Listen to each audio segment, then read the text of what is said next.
আমার মুসলমান ভাইয়েরা গভীর মনোযোগ। বনী ইসরাইল জাতির লোকেরা ডাক দিয়ে বললেন, ওগো পয়গম্বর, ইয ক্বালু লিন-নাবিয়্যিল্লাহু মুবআস লানা মালিকান নুকাতিল ফী সাবিলিল্লাহ قال هل عصيتم إن كتب عليكم القتال ألا تقاتلوا قالوا وما لنا বলি আল্লাহু আকবার। আমার মুসলমান ভাইয়েরা গভীর মনোযোগ। এই বনী ইসরাইল সম্প্রদায় এক সময় ফেরাউনের জুলুম নির্যাতন তারা সহ্য করেছে। ফেরাউন তাদেরকে দাস বানায়া দীর্ঘদিন পর্যন্ত তাদের উপরে শাসন ক্ষমতা পরিচালিত করেছে। আমার মুসলমান ভাইরা শুধু তাই নয়, ফেরাউন তাদের মহিলাদেরকে জীবিত রাখত এবং পুরুষদেরকে, ছোট্ট ছোট্ট বাচ্চাদেরকে জবাই করত।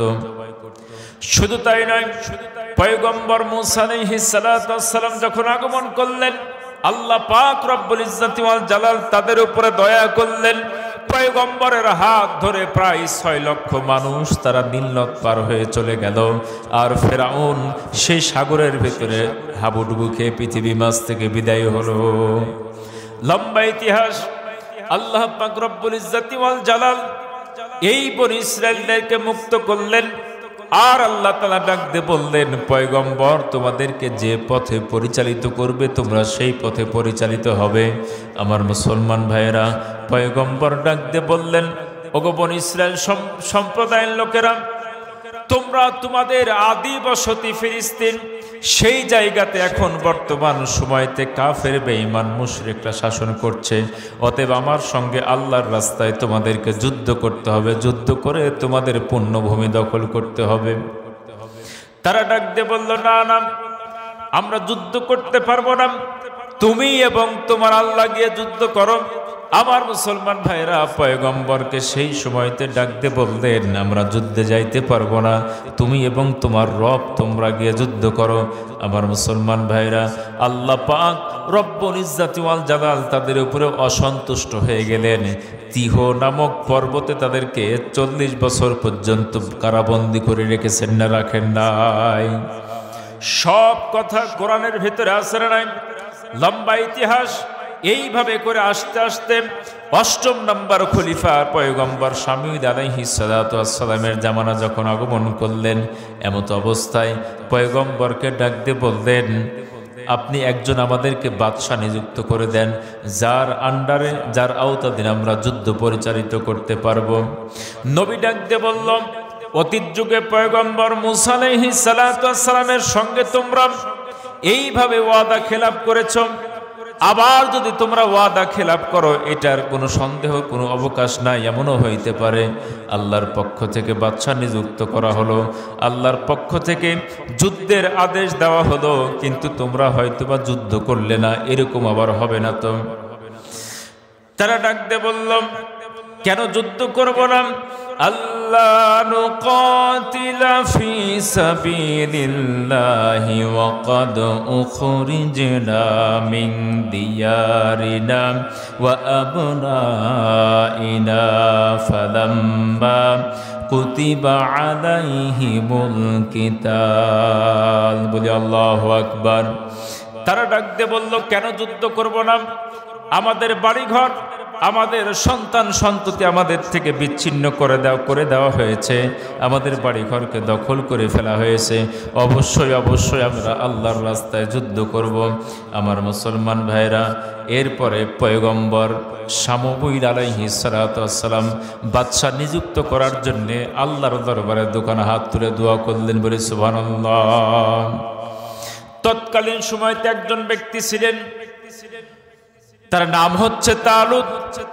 তিনি রাখালের কাজ করতেন, মেষ চড়াইতেন, গরু চড়াইতেন। এমত অবস্থায় এই তালুত বাদশা, এই তালুত যখন তিনি রাখালের কাজ করতেন, মনিবের ছাগল চড়াইতেন, মেষ চড়াইতেন, চড়াইতে চড়াইতে হঠাৎ করে একটা মেষ হারিয়ে গেল, একটা গরু হারিয়ে গেল। মনিব তখন তাকে বলল, কিভাবে তুমি মেষ হারিয়ে ফেললে? এর জন্য তোমাকে অবশ্যই অবশ্যই মেষের দাম দিতে হবে অথবা তোমার জরিমানা দিতে হবে। আমার মুসলমান ভাইয়েরা, এমন তো অবস্থায় তিনি চলে গেলেন শামউইল আলাইহিস সালাতু ওয়াস সালামের কাছে। আর আল্লাহ পাক রব্বুল ইজ্জত ওয়াল জালাল পয়গম্বরের কাছে এমন একটি লাঠি দিয়ে দিলেন, তাফসিরে ওয়াফির ভিতরে আসছে আল্লাহ পাক ডাক দিয়ে বললেন, পয়গম্বর এই লাঠিটি যেই মানুষের সঙ্গে একদম মিলে যাবে, খাপে খাপ হয়ে যাবে, বুঝে নিবে ইনি হচ্ছেন বনি ইসরাইল জামানার বাদশাহ। আমার মুসলমান ভাইয়েরা, লাঠি দিয়ে তিনি মানুষ মাপা শুরু করলেন, কার সঙ্গে লাঠিটি ভালো হয়ে মিলে যায়, কে হবে বনি ইসরাইল জাতির বাদশাহ। তাফসীরের ভিতরে আসছে পয়গম্বর শামউইল আলাইহিস সালাতু ওয়াস সালাম মিলাইতে পারে না। হঠাৎ করে আগমন করলেন তালুত। যখন আগমন করলেন, তালুতের বডি স্ট্রাকচার এবং তার জ্ঞান গরিমা, দেহের অবয়ব কাঠামো সব কিছু যখন তিনি লাঠির সঙ্গে মাপ করে দিলেন, মিলায় দেখলেন সব কিছু মিলে যায়, বলি সুবহানাল্লাহ। আল্লাহ পাক রব্বুল ইজ্জত ওয়াল জালাল ডাকতে বললেন, ওয়াকালা লাহুম নাবিয়্যুহুম ইন্নাল্লাহা ক্বাদ বা'আসা লাকুম তালুতা মালিকা। চিৎকার দিয়ে বলি আল্লাহু আকবার।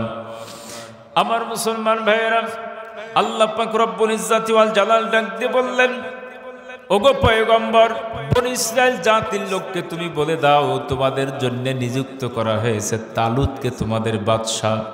সুবহানাল্লাহ বলেন। তালুত বাদশাহী করবে, কিন্তু তালুত ছিল মেষের রাখাল। বনি ইসরাইল জাতির লোকেরা এইটা তারা পছন্দ করলো না, এটা তারা একেবারে মেনে নিতে নারাজ হয়ে গেল। সব কথা কুরআনুল কারীমের ভিতরে খুলে খুলে বর্ণনা দেওয়া আছে না নাই? আমার মুসলমান ভাইরা, তৎকালীন সময়তে নবীর আন্ডারে থাকতে হচ্ছে বাদশারা, নেতারা, আলেমদের আন্ডারে থাকতে হচ্ছে নেতারা। বর্তমান সময়তে কি অবস্থা বলেন? বর্তমান সময়তে নেতার আন্ডারে থাকে আলেমরা। নেতা যেইভাবে আলেমদেরকে পরিচালিত করে সেইভাবে আলেমরা পরিচালিত হয়, ঠিক কিনা মুসলমান? আমার মুসলমান ভাইরা, অতীত যুগ আপনি তালাশ করে দেখবেন, যেইভাবে করে আলেমরা নেতাদেরকে পরিচালিত করেছেন ঠিক সেইভাবে পরিচালিত হয়েছে। সম্মানিত উপস্থিতি, প্রত্যেকটি কথা আল্লাহ পাক রব্বুল ইজ্জত ওয়াল জালাল খুলে খুলে কোরআনের ভিতরে বলেছে। তারা ডাক দিয়ে বললেন, ক্বালু আন্না ইয়াকুনু লাহু মুলকা আলাইনা ওয়া নাহনু আহাক্কু বিল মুলকি মিনহু ওয়া লাম ইউতা সাআতাম মিনাল মাল। তারা ডাক দিয়ে বলল, কিভাবে করে তালুত আমাদের মাঝে নেতা হইতে পারে? তার টাকা নাই, পয়সা নাই, ধন নাই, সম্পদ নাই, সে কিভাবে নেতা হইতে পারে? তার মানে মানুষের টেন্ডেন্সি হলো নেতা হইতে গেলে টাকা থাকতে হবে, পয়সা থাকতে হবে, দল বল, বিশাল বড় বাহিনী থাকতে হবে, তবেই তো নেতা হওয়া যায়, ঠিক কিনা? আল্লাহ তাআলা বললেন, নেতা হইতে গেলে কয়েকটা গুণের অধিকারী হইতে হয়। আল্লাহ তাআলা ডাক দিয়ে বললেন, বাস্তাতান ফিল ইলমি ওয়াল জিসমি ওয়াল্লাহু ইয়াতি মুলকাহু মাইয়াশা। বলে আল্লাহু আকবার। আল্লাহ তাআলা ডাক দিয়ে বললেন, নেতা হইতে গেলে দুইটা গুণ থাকতে হয়। এক নম্বরে হলো ইলম, আর দুই নম্বরে হলো জিসম। তার মানে হলো এক নম্বরে জ্ঞান থাকতে হয়, আর দুই নম্বরে থাকতে হয় দেহ। জোরে বলেন কি? একটা সুঠাম সুস্থ দেহের অধিকারী হইতে হয়। দুইটা গুণ যার ভেতরে থাকবে সে নেতা হওয়ার জন্য উপযুক্ত, বলি সুবহানাল্লাহ। বর্তমান সময়তে নেতা হইতে গেলে তারই মদ, গাঁজা, বিড়ি, ইয়াবা, বাবা, যে যত বেশি খাইতে পারে, যে যত বেশি মানুষ মারতে পারে, মানুষ হত্যা করতে পারে, মানুষের সম্পদ আত্মসাৎ করতে পারে, চাঁদাবাজি, ধান্দাবাজি যে যত বেশি করতে পারে, বাংলার জমিনে সে সবচাইতে বড় নেতা। কথা বলো ঠিক কিনা? আল্লাহর কোরআন বলছে একটা, আর আমরা বানাই কি? নেতা হইতে গেলে কয়টা গুণ থাকতে হয়? দুইটা। এক নম্বরে অবশ্যই তাকে জ্ঞানী হইতে হবে। বর্তমান সময়তে ডক্টর ইউনূস তিনি বলছেন যে সামনে হয়তো বা চেয়ারম্যানই মেয়র ইলেকশন করতে হলে অবশ্যই তাকে বিএ পাস হইতে হবে। সম্মানিত উপস্থিতি, আজকে সব জায়গা মূর্খদের দখলে চলে গেছে না যায় নাই? সব জায়গা আজকে অশিক্ষিত মানুষ দখল করেছে, যারা ন্যূনতম বিসমিল্লাহ পড়াও জানে না। স্টেজে ওঠার পরে বলে আউযু বিল্লাহির রহমানির রহিম বিসমিল্লাহি মিনাশ শাইতানির রাজিম। কথা বলো ঠিক কিনা? হ্যাঁ, আগে বলে বিসমিল্লাহ, তারপরে বলে আউযু বিল্লাহ। সম্মানিত উপস্থিতি, এরকম নেতা পাওয়া যায় যে আপনার আমারে ভোট দিয়ে মনোনীত করেছেন, এই জন্য আমি গর্ববোধী। আছে না নাই? সম্মানিত উপস্থিতি, কখন কোন ভাষা কোন জায়গায় ব্যবহার করতে হয় এটা তাও জানে না। আল্লাহ পাক রব্বুল ইজ্জাত ওয়াল জালাল ডাক দিয়ে বলো, তালুতকে দেখে তোমাদের পছন্দ হয় না, কিন্তু তালুত আল্লাহ পাকের পক্ষ থেকে মনোনীত নেতা। সুবহানাল্লাহ বলেন। নেতা হইতে গেলে কয়টা গুণ লাগে? জোরে বলেন, কয়টি? এক নম্বরে কি বিড়িখোর? হ্যাঁ, এক নম্বরে জ্ঞানী হইতে হয়। দুই নম্বরে সুঠাম দেহের স্বাস্থ্য শরীর ভালো হইতে হয়।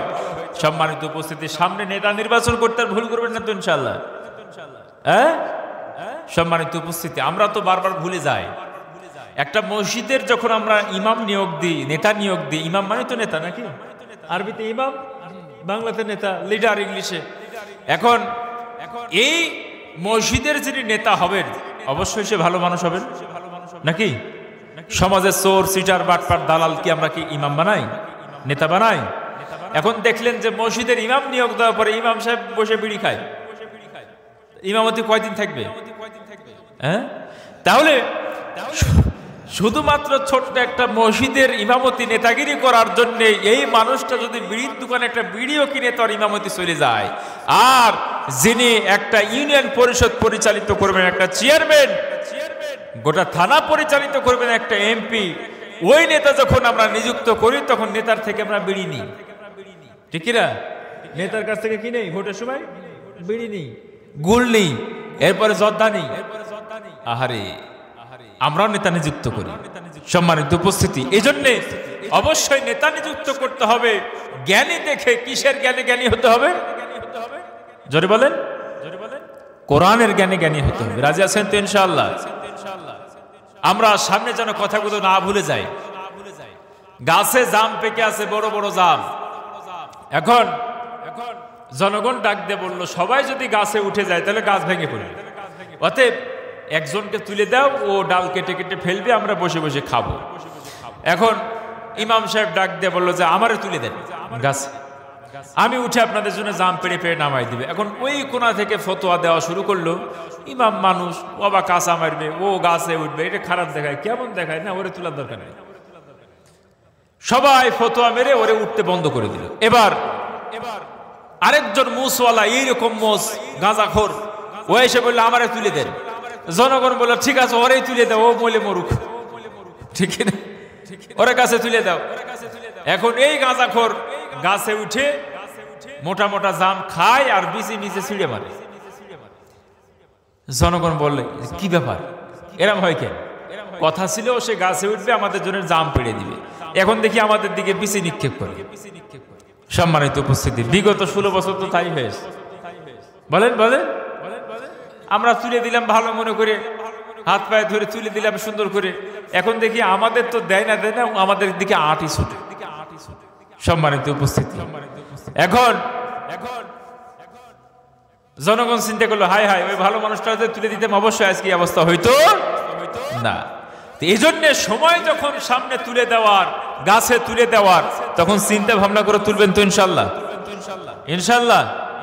সম্মানিত উপস্থিতি, আর যদি আলেম তুলতেন, ইমাম সাহেব তুলতেন, অবশ্যই কিছু না কিছু খাইতে পারতেন। বাকি 16 বছর আমাদেরকে আটি খাইতে হইতো। আবার যদি ভুল করেন, আবারও একইভাবে আটি খাইতে হবে। তাহলে সামনে আমরা কাদের সাথে আছি? আলেমদের সাথে আছেন তো ইনশাল্লাহ? আলেমদের পক্ষে আছেন তো ইনশাল্লাহ? সামনে ওই জায়গাতে আলেমদেরকে তুলবেন তো ইনশাল্লাহ? সম্মানিত উপস্থিতি, আসুন আল্লাহ পাক রব্বুল ইজ্জত ওয়াল জালাল ডাক দিয়ে বললেন, ওগো বনি ইসরাইলের লোকেরা, তোমরা তালুতকে পছন্দ করলে না, وقال لهم نبيهم إن آيات ملكه أن يأتيكم التابوت فيه سكينة বলি আল্লাহু আকবার। পয়গম্বর ডাকতে বললেন, যেই ব্যক্তি তোমাদের হারিয়ে যাওয়া সিন্দুক নিয়ে আসতে পারবে, যেই ব্যক্তি তোমাদের সিন্দুক উদ্ধার করতে পারবে, সেই ব্যক্তি তোমাদের বাদশা হবে, সেই ব্যক্তি তোমাদের নীতি নির্ধারিত সেনাপতির দায়িত্ব পালন করবে। আমার মুসলমান ভাইরা, আগেই বলেছিলাম সিন্দুক বনী ইসরাইলদের থেকে দখল করে কেড়ে নিয়ে আমালিকা সম্প্রদায় নিয়ে চলে গেছে, ঠিক কিনা? এই সিন্দুক নিয়ে যাওয়ার পরে তাফসীরের ভেতরে আসছে মুশরিকরা তাদের মন্দিরের ভিতরে প্রবেশ করলেন এই সিন্দুক নিয়ে। এরপরে মূর্তির পায়ের নিচে সিন্দুকটা রেখে দিলেন। এই সিন্দুকের ভেতরে আদম আলাইহিস সালাতু ওয়াস সালামের স্মৃতি ছিল, এরপরে আপনার সমস্ত পয়গম্বরদের স্মৃতি ছিল।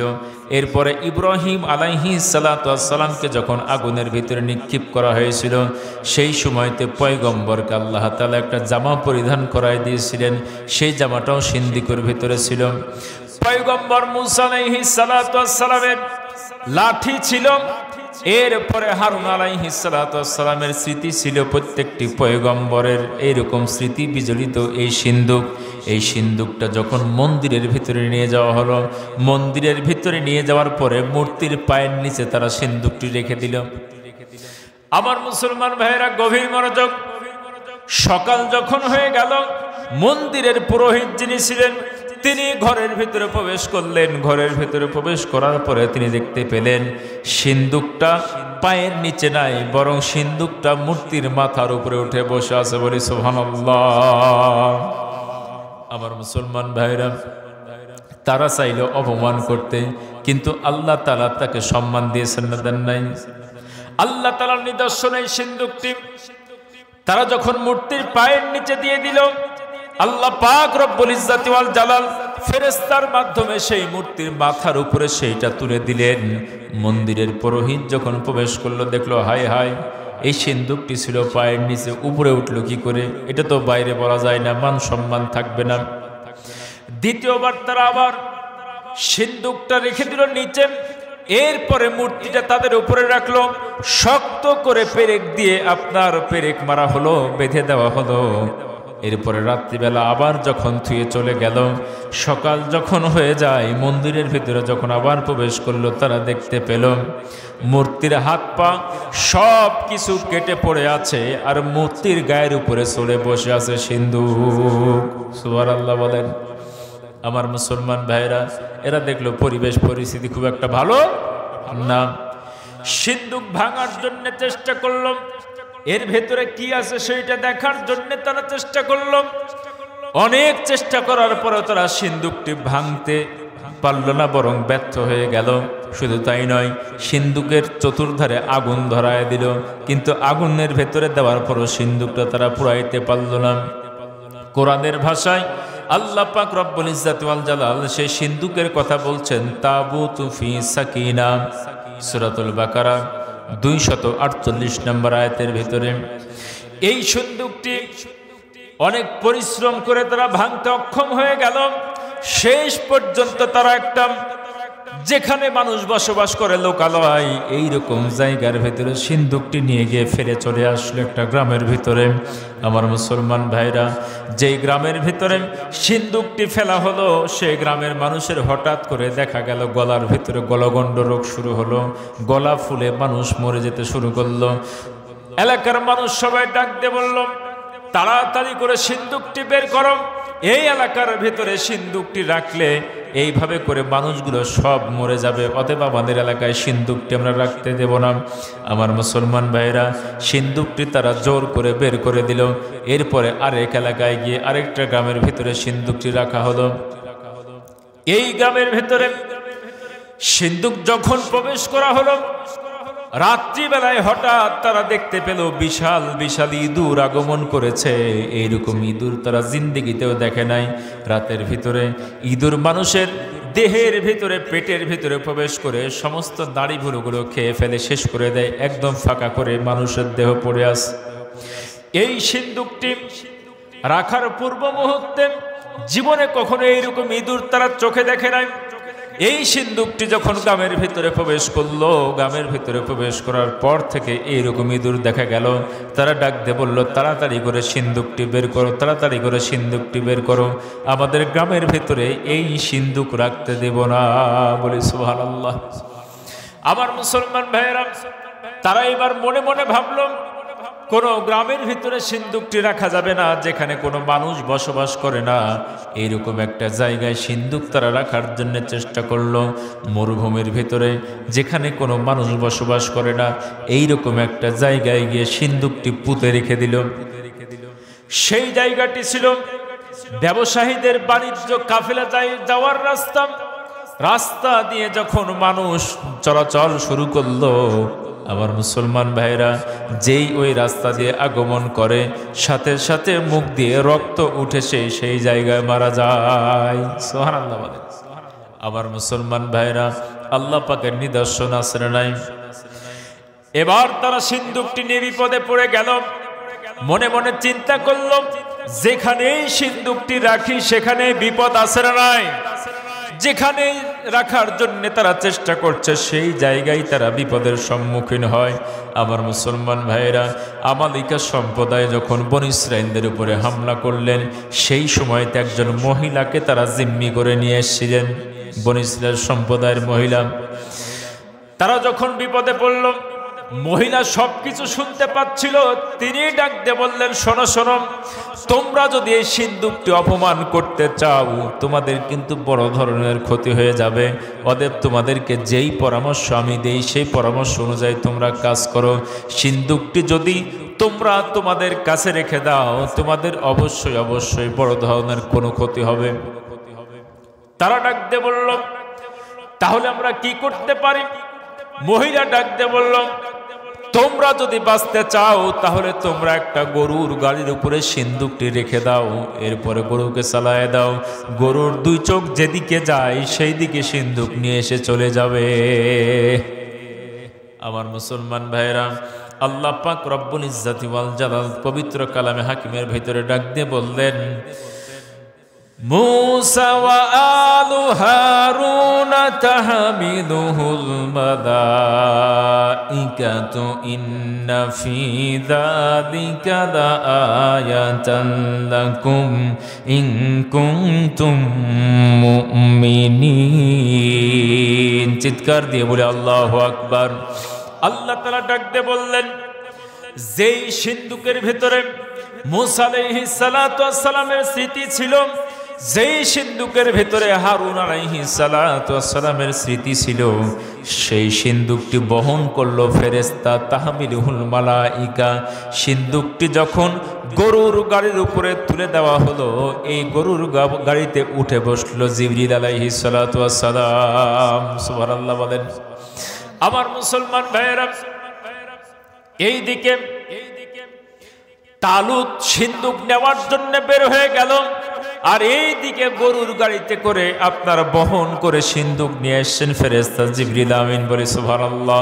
আমার মুসলমান ভাইয়েরা, তালুত যতই সামনের দিকে এগিয়ে যায়, ওই দিক থেকে সিন্দুক নিয়ে ফেরেশতা আগমন করে। পথিমধ্যে রাস্তার ভিতরে দেখা হয়ে গেল আল্লাহ পাকের নিদর্শন। তালুতকে তিনি বাদশা মনোনীত করেছেন, কিন্তু এলাকাবাসী মানতে চায় না, বনী ইসরাইল জাতির লোকেরা মানতে চায় না। আল্লাহ পাক রব্বুল ইজ্জাতি ওয়াল জালাল সেই গরুর গাড়ি বহন করে এসে তালুতের সামনে দাঁড়িয়ে গেল। তালুত সে গরুর গাড়ির উপরে উঠে বসলেন। এইবার হাঁকাইতে হাঁকাইতে বনী ইসরাইল জাতির সামনে নিয়ে এসে হাজির হয়ে যায়। সুবহানাল্লাহ বলেন। আমার মুসলমান ভাইয়েরা, আল্লাহ পাক রব্বুল ইজ্জাতি ওয়াল জালাল সব কথা কোরআনের ভিতরে খুলে খুলে বর্ণনা করেছেন। বলি আল্লাহু আকবার।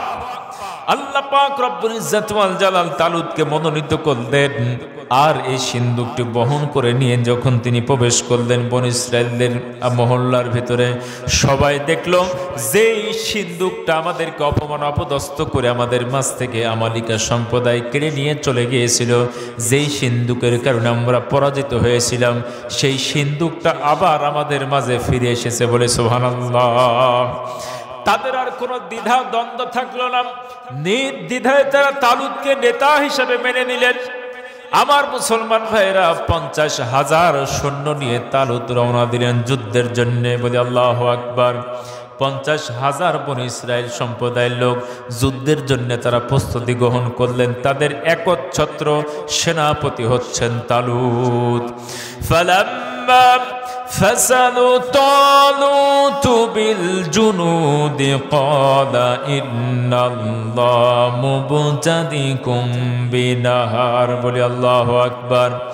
আল্লাহ পাক রব্বুল ইজ্জত ওয়াল জালাল ডাক দিয়ে বললেন, তালুত তোমার সৈন্যবাহিনীর ভিতরে 50,000 লোক আল্লাহর পথে জিহাদ যুদ্ধ করার জন্য বের হয়েছে। আমি একটু পরীক্ষা করে দেখতে চাই আসলে কি তারা আল্লাহর পথে জিহাদ করতে চায় না শুধু ধান্দাবাজি। আমার মুসলমান ভাইরা, আল্লাহ তাআলা পরীক্ষা করবেন নাকি করবেন না? অবশ্যই পরীক্ষা করবেন। আহাসিবান নাসু আইয়ুতরাকু আইয়াকুলু আমান্না ওয়া হুম লা ইফতানুন। বলি আল্লাহু আকবার। আল্লাহ তাআলা ডাক দিয়ে বললেন, তোমরা কি মনে করেছো তোমরা এমনি এমনি জান্নাতের ভিতরে প্রবেশ করবে? না না, তোমাদেরকে জমিনের ভিতরে অবশ্যই অবশ্যই পরীক্ষা করব। আমি তোমাদেরকে সোনার তৈরি জান্নাত দেব, আমি তোমাদেরকে রূপার তৈরি জান্নাত দিব, যে জান্নাতের ভিতরে গাছ থাকবে, ফল থাকবে, কিন্তু একটা কাঠের টুকরা পর্যন্ত খুঁজে পাওয়া যাবে না। যাকে সবচাইতে ছোট জান্নাত দেব তার জান্নাত হবে 10 দুনিয়ার সমান। বলে আল্লাহু আকবার। এত বিশাল জান্নাত তোমাদেরকে দেব, আর একটু পরীক্ষা করে নেব না, এইটা হইতে পারে না। আমার মুসলমান ভাইরা, এজন্য তারা আল্লাহর পথে যুদ্ধ করতে যাবে। আল্লাহ তাআলা ডাক দিয়ে বললেন, তালুত আমি তোমার সৈন্যবাহিনীকে পরীক্ষা করতে চাই। কি দিয়ে পরীক্ষা করব?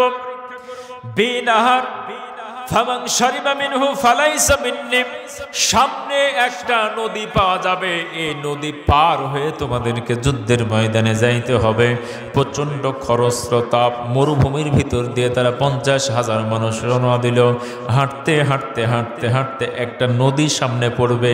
নদীর পানি একদম স্বচ্ছ কাঁচের মতো পরিষ্কার। বলি সুবহানাল্লাহ।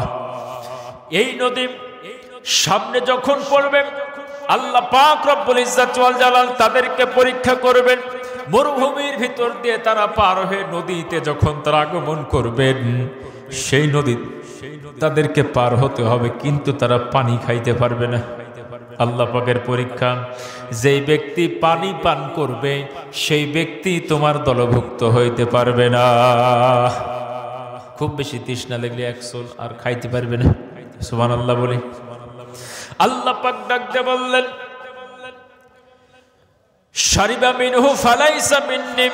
যেই ব্যক্তি পানি পান করে ফেলবে সেই তোমার দলভুক্ত হবে না, আর যেই ব্যক্তি পানি পান করবে না সেই ব্যক্তি যুদ্ধের ময়দানে হাজির হবে, সেই ব্যক্তি তোমার দলভুক্ত হবে, আল্লাহর পথে জিহাদ যুদ্ধ করতে পারবে। মরুভূমির প্রচন্ড খরা, তৃষ্ণায় কণ্ঠনালী যেন ফেটে যায়। এমত অবস্থায় নদী যখন সামনে পড়ে গেল, আমার মুসলমান ভাইরা, অনেক মানুষ ঝাঁপ দিল নদী পার হয়ে ওপার গিয়ে যুদ্ধ করবে জালুত বাহিনীর সাথে। রাস্তার ভিতরে পানিতে যখন তারা ঝাঁপ দিল, পানি খাইতে খাইতে খাইতে এমন অবস্থা হয়ে গেল, কেউ বা মাঝখান পর্যন্ত গিয়ে পানি খাইতে খাইতে পটলা মাছের মতো পেটে ফুলে আবার ঘুরে আস। এমন অবস্থা হয়ে গেল 50,000 সৈন্যের ভিতরে পানি খাইতে খাইতে যখন ওই পারে তারা চলে গেল, ওই পারে যাওয়ার পরে সৈন্যবাহিনী তারা গুনে দেখলো মাত্র 313 জন। জোরে বলেন কয়জন? 313 জন। বের হয়েছে কয়জন? 50,000 মানুষ বের হলো যুদ্ধ করার জন্য আল্লাহর পথে। আর আল্লাহ যখন একটু পরীক্ষা নিল, লোক সংখ্যা কয়জন? 313 জন। আমার মুসলমান নারায়ে তাকবীর, আল্লাহু আকবার সবাই বলে। যখন একটু দেখে পরিস্থিতি খারাপ, পলাইছে দিবে, ঠিক না? যদি দেখে পুলিশ আসছে, ওরে বাবার থো ধরে দো, এরকম লোক আছে না নাই?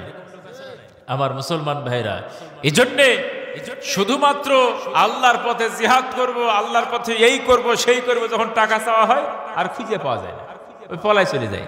ঠিক না?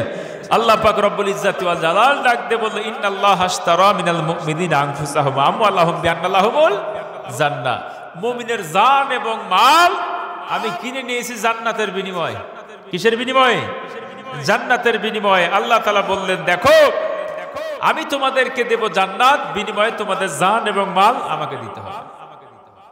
এখন আমি যদি বলি যে না আমি তো বেশি নাই, আমি আমার জানমাল এখনো বেশি নাই, আল্লাহ তাআলা বলতে আমিও জান্নাত তো দিন। সম্মানিত উপস্থিতি, তাহলে আমার ওয়াদা থাকবে কি জান এবং মাল আল্লাহ রাস্তায় খরচ করব, আর আল্লাহ পাক আমাকে জান্নাত অবশ্যই দিবেন। কোনো সন্দেহ আছে কি? সন্দেহ আছে? সন্দেহ থাকলে ঈমান থাকবে? আমি যদি আমার জীবন ইন্না সলাতি ওয়া নুসুকি ওয়া মাহইয়া ওয়া মামাতি লিল্লাহি রাব্বিল আলামিন, আমার নামাজ, আমার কুরবানি, আমার জীবন এবং মরণ সবটাই যদি আল্লাহকে সঁপে দিতে পারি, আল্লাহ তাআলা যে আমাকে জান্নাত দেবে না, এটা হইতে পারে? অবশ্যই সে আমাকে জান্নাত দেবেন।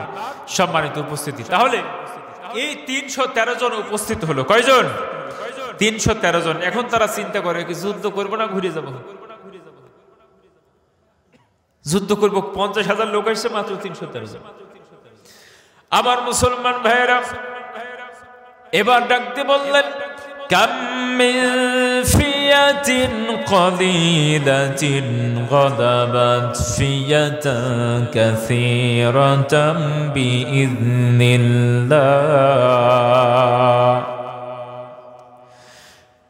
তারা ডাকতে বলল, অতীত যুগে যত পয়গম্বর আগমন করেছেন, বিশাল বিশাল বাহিনীর উপরে ছোট ছোট দল বিজয় লাভ করেছেন, অতএব আমরা আর বাড়িতে ফিরে যাব না, অবশ্যই যুদ্ধ করব। আজকে যুদ্ধের ময়দানে হয় শহীদ হয়ে যাব, আর না হয় আল্লাহর দ্বীনের বিজয় আনবো। সুবহানাল্লাহ বলেন। আবার মুসলমান ভাইরা, ওইদিকে সৈন্য সংখ্যা কত? ৩ লাখ। জোরে বলেন, কয় লাখ? ৩ লক্ষ। ৩ লক্ষ জালুত বাহিনীর সৈন্য, আর তালুত বাহিনীর সৈন্য মাত্র ৩১৩ জন। জালুত সকাল যখন হয়ে যায়, একটা উট দিয়ে তিনি নাস্তা করেন। জোরে বলেন, কি দিয়ে? একটা উট দিয়ে নাস্তা করেন, মানে দেহ ছোট বড়। ৩০০ মণ ওজনের হেলমেট তাফসীরের ভিতরে এসে দিয়ে তিনি যুদ্ধ করেন মাথার উপরে দিয়ে, মানে বিশাল বড় দেহের অধিকারী আমালিকা সম্প্রদায়। আমার মুসলমান ভাইরা, কোরআনের ভিতরে 10 নাকিবা 12 জন নকিবের কথা আছে না নাই? এদেরকে ধরে যখন বন্দী করেছে হাতের মুঠে করে, তারা তো ভয়ে শেষ। পয়গম্বর মুসা আলাইহিস সালাতু ওয়াস সালাম ডাক দিয়ে বললেন, তোমরা যদি যুদ্ধ না করো, অন্তত পক্ষে এই কথাগুলো বনী ইসরাঈলের সামনে বলো না। তারা যদি শুনতে পায় বিশাল বাহিনীর সঙ্গে যুদ্ধ হবে, তাদের দেহ অনেক বড়, ভয়ে তারা যুদ্ধে যাবে না। আমার মুসলমান ভাইয়েরা, এইভাবে করে আমালিকা সম্প্রদায়কে আল্লাহ পাক রব্বুল ইজ্জাতি ওয়াল জালাল বিশাল দেহের অধিকারী করেছিলেন। জালুত বাদশা ৩ লক্ষ সৈন্য, বিশাল দেহের অধিকারী, আর আপনার তালুতের সংখ্যা মাত্র ৩১৩ জন। এখন তারা মনে মনে ভাবে কি করা যায়, যুদ্ধ করব না, বাড়িতে ঘুরে যাব। এদের সেনাপতি তালুত ডাক দিয়ে বলল, না না, বিশাল বিশাল দলের বিরুদ্ধে ছোট ছোট দল বিজয় দেওয়ার মালিককে। আমার মুসলমান ভাইয়েরা গভীর মনোযোগ।